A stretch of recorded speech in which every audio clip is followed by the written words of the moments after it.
Hello everyone! For today's video, among i-share sa inyo ha kung unsa ang garage sale din sa Canada that will only happen during summertime.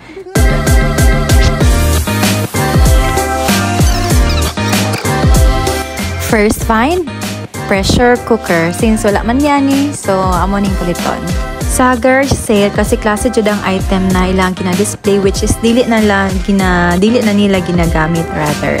Sama aning chair, picture frame, mga candles, gym equipment, and then napod sila yung mga collections of books and others na naiuban pang kids.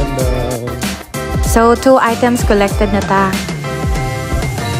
Next up, nanapod tayo nakita na drawer with mirror pero hadlock man yun basig na yung magpakita o gabiing dako, no? Mulabay, dili lang sa. So, nanapod sila yung mga jacket. Sa mani, uy, marumani o. Ay, kadlok ko na mo. Tungod sa kainit, naghukas nilang manika. Ka-cute sa baki. Green. Kanina candle, naka-remember ko atong Beauty and the Beast na mga candles ko na magsayaw. Cute kayo sila.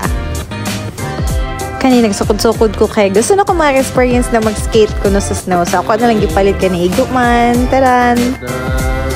Kini siya cutean kay ko pero naman ko siya scratch sa end sa yahang frame. So wala na lang nakakuha. So kani kay baga man siya naisipan ako na paliton. So after sa kabalay, pag wala nang magustuhan, so move na po mi sa next na balay since digit-digit lang man din ang garage sale nila. So nakita siya og fishing rod sa among getuan and then wala ko'y fishing rod so na-consider siya na palito ni para sa ako para dohami managa. So naibugan sa ko ang mata nindot kay siya kay Converse ang brand and then bago pa siya tanawon ay so, ako asyang gipalit kay betyud kay na ako siya. So, dara, kahit huot kay siya, ako siya kisukat. Gusto ginako siya suoton. So, nakita ko ang bana og tools para sa sakyanan. Kay, in kaso daw og mag-aberya ang sakyanan na daw magamit. Pero, daw, adjud ko yung sa niya. Kay Dia, so siya ako ipasagdahan ani mamili kung sa iyang gusto na ba siya yung magustuhan kay syempre siya may kabalo sa mga sakyanan no so daghan gyud sila mga baligya din niya mga choices di ba nagsukat-sukat ko aning kalo madjud ko tinuod nga madam madam nga walay kwarta so napod sila yung flat screen TV napod sila yung mga speaker dagko kaayo palabangi. So, another place na pod mi. So, naapod mi nakita din mga screwdrivers. So, tag $2. And then, kani mga set.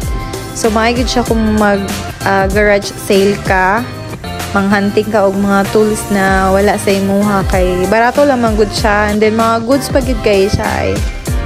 So, mo niya ang trabaho sa kumbay na pag mangita na pod mi og other location na nag-garage sale ko. So, mo na siya na yung mga red dot na makita nimo sa iyahang cellphone. So, muna among gina-add to. Sasamaan niyo. Padulong mi sa lugar na iyahang gina-track. Katong na yung mga red marks. Kay mo man to ang naay mga items na for garage sale.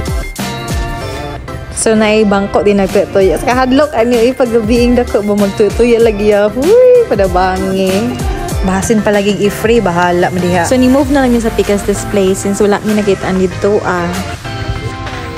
So, na yung mga shoes, nindot kahayo, bag-upag mga dagway, $5 lang. So, napod sila yung mga items na ginahatag lang nila na for free sa maani, cutean ko, pero tanawa na siya, ibuak siya hang agtang. Kini siya, kay ako ang gipalit since brand new man siya. Kay kailangan ako og tumbler sa work for tea. Kaya wala mo ko magamit ko, so di ko ganahan magamit og mga gamit sa mga residente na mo. No? So, ako rin siyang gipalit.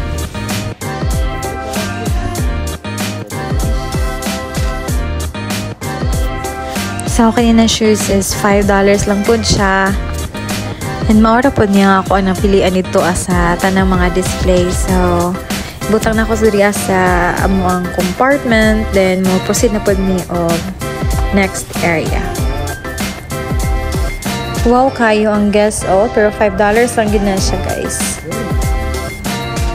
Then nakita mi og blender since wala mi blender sa apartment. So mo na lang siyang gikuha.